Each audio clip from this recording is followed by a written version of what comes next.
Visit Tuscany.com. Castagnaccio, traditional Tuscan recipes. Soak the raisins in a bowl with warm water and vin santo.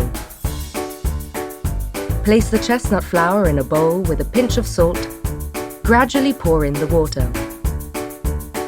Mix with a whisk to achieve a smooth, liquid consistency. Add 2 handfuls of drained, squeezed raisins to the bowl, then half of the walnuts and the pine nuts. Place the mix in a greased baking tin. Sprinkle with the rest of the pine nuts, walnuts and raisins, and rosemary needles. Drizzle with oil. Place in the oven.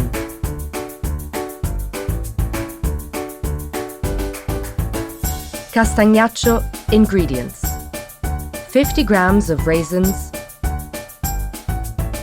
1 tablespoon of vin santo, 250 grams of chestnut flour, 400 milligrams of water, 1 pinch of salt, 20 grams of pine nuts, 50 grams of walnuts roughly chopped, 1 sprig of rosemary, extra virgin olive oil. Method: preheat the oven to 180 degrees Celsius and soak the raisins in warm water with a tablespoon of vin santo.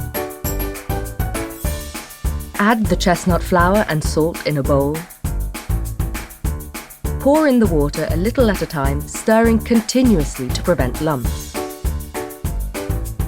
Add the squeezed raisins, half of the pine nuts and half of the walnuts, then stir again. Grease a round baking dish with plenty of extra virgin olive oil and pour in the batter. Sprinkle with the remaining pine nuts and walnuts, then add the rosemary needles. Drizzle with extra virgin olive oil and bake for about 25 to 30 minutes. Thanks to Jules' Kitchen, stories and recipes from Tuscany. www.juleskitchen.com. Sign language interpreting service by Consiglio Regionale, Ente Nazionale, Sordi, Toscana. With the contribution of Presidenza del Consiglio dei Ministri, Ministro per la Disabilità. Visit Tuscany.com.